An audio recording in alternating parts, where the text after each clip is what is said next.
deeply troubled and pained and angry. That describes the condition of so many people who have spoken to me over the last few weeks. And it continues after the horrific massacre, once again, that we saw in Highland Park, Illinois. So many people come to me, as they do to other rabbis and leaders in institutions, and say, how do we respond and what do we do? I know that I have a source to turn to, not for simplistic answers, but to help gain some insight and some understanding.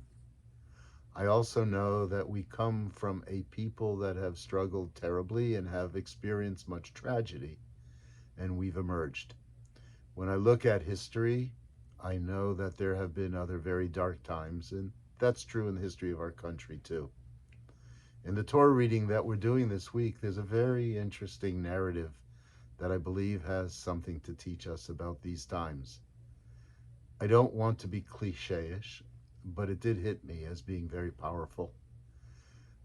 In this reading, the people are complaining to Moses as they find themselves in the middle of the wilderness experience.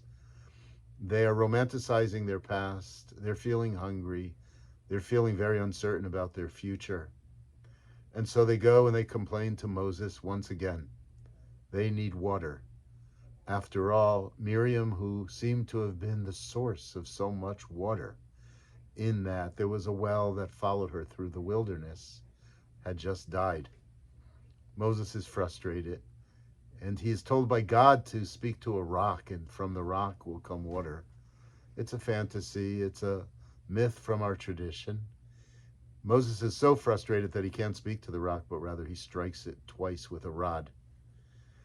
Upon seeing this, God is angry. The water flows from the rock, but God uses this as the pretext for why Moses will not be able to lead the people into the promised land.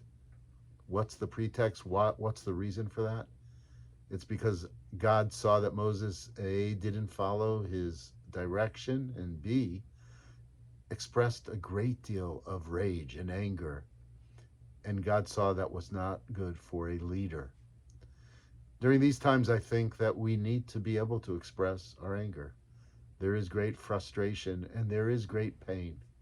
Expressing anger can be very destructive, and yet it can be used constructively.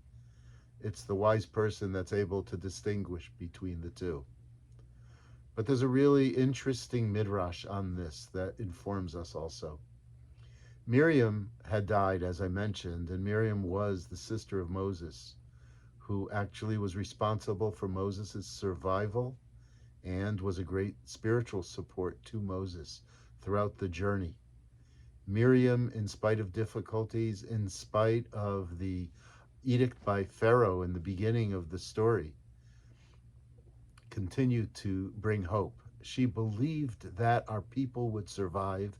She believed in her brother. She believed in the future of our people. And when Moses hit that rock, Moses was saying, I've given up. Miriam would never give up. And so it is once again a message of hope from our tradition. We can't lose hope. We can express anger. We can turn that anger into productive activity. We can turn to each other for comfort. And we have to live with a sense that we are hopeful. There's a great philosopher of the Holocaust who once said that we don't choose what happens to us, but we do choose what our response to that is. That was Viktor Frankl. I hope we recall that. I hope we don't lose hope. I hope we continue to engage in the things that matter and that will make a difference.